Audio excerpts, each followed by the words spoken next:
আসসালামু আলাইকুম। আজ আসছি ইসলামিয়া পশুর হোটেলে। নাটোরের নামকরা হোটেল এটা, আপনারা সবাই জানেন।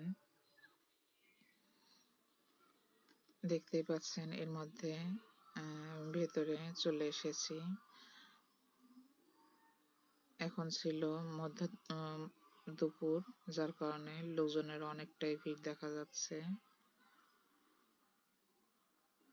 আমি যে তো প্রথমে টেবিলটি পাইনি, কিছুক্ষণ ঘোরাফেরা করার পরে টেবিল পাই। দেখতেই পাচ্ছেন এখানে বিভিন্ন রকম ছানা ভর্তা রাখা আছে এবং এখানকার ওয়েটাররা একটু ব্যস্ত,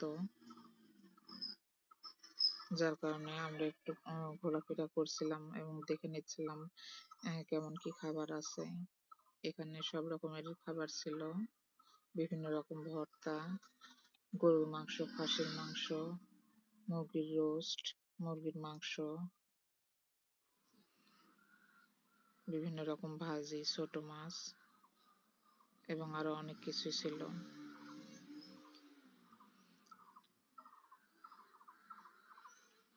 এরপরে আমরা পরের রুমে যাই, সেখানেও একটু বসার চেষ্টা করি, কিন্তু সেখানেও টেবিল ফাঁকা ছিল না, জন্যে ঘুরে আসি।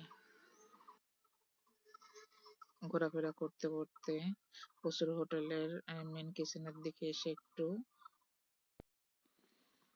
তাদের কিচেনটা দেখে আসার পরে দেখি কি কি খাবার ছিল এখানে। প্রথমে ভাত, ডিম রান্না, এখানে ছিল মুরগির রোস্ট, গরুর মাংস,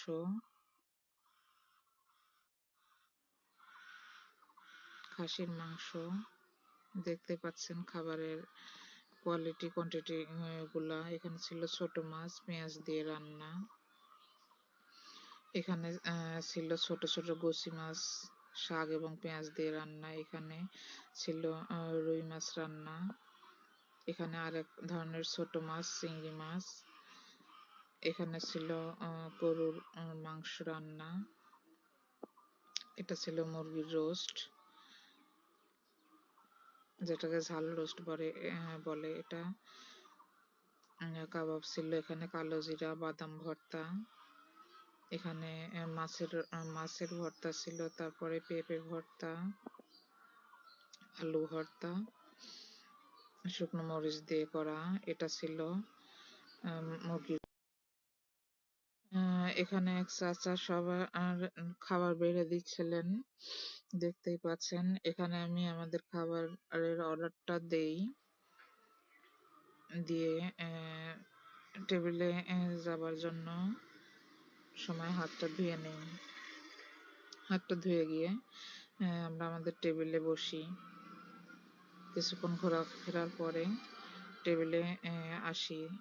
এর মধ্যে আমাদের খাবারটাও দিয়ে গেছে। এখানে ছিল আলু ভর্তা, বাদাম ভর্তা এবং মাছ ভর্তা। এছাড়া আমরা ডাল ভুনাটা নিয়েছিলাম এবং গরুর মাংসের লাল ভুনাটা নিয়েছিলাম। মূলত আমরা যাই এখানকার কালো ভুনা খাবার জন্য, কিন্তু আমরা যখন যাই তখন কালা ভুনাটা রেডি হয়নি। ওনারা বললেন 4টে 4:30টার দিকে আসলে আমরা কালো ভুনাটা খেতে পারবো, যার কারণে আমরা আপাতত এই দিয়েই খাবার শেষ করি। এখানে টেস্টের কথা যদি বলি, এক একজনের টেস্ট এক এক রকম। আলু ছানাটা ছিল বাড়ির মতনই আলোচনা করা। বাদাম ছানাটাও আমার ভালোই লেগেছে, কিন্তু মাছ ছানাটা আমার এতটাও ভালো লাগেনি সবাই যতটা বলে। কারণ আমার মনে হয়েছে মাছটা গতকালের বাসি মাছ দিয়ে ছানা করা। আমি আমার টেস্ট বারটা বললাম, এক একজনের টেস্ট এক এক রকম। সবার কাছে ভালো নাও লাগতে পারে, আবার অনেকের কাছে ভালো লাগতে পারে।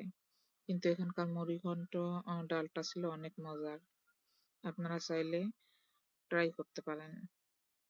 আমি একে একে সবকটা ভর্তা ভাত ট্রাই করি, এরপরে ডাল নেই। এরই মাঝে আমাদের মাংসের লাল ভুনাটাও দিয়ে যায়। এটাও ছিল মোটামুটি, এতটাও ভালো বলবো না আমি, কারণ মাংসটা খুবই শক্ত ছিল, তবে তাদের রান্নাটা ভালো। আমার মতে মাংসটা আর একটু নরম হলে আরো একটু বেশি ভালো লাগতো। যাই হোক, যা দিয়ে খাওয়া হয়েছে তার জন্য আলহামদুলিল্লাহ। আপনারা চাইলে এখানে আসতে পারেন এবং ট্রাই করে দেখতে পারেন। আমি প্রথমেই বলেছি এক একজনের টেস্ট এক এক রকম। পরে আবার বলবেন না আমি বললাম এমন, কিন্তু আপনারা এসে অনেক ভালো পেয়েছেন। কিন্তু আবারও একদিন আসা লাগবে এখানকার কালো ভুনা ট্রাই করতে। এর মধ্যে আমরা খাওয়া দাওয়া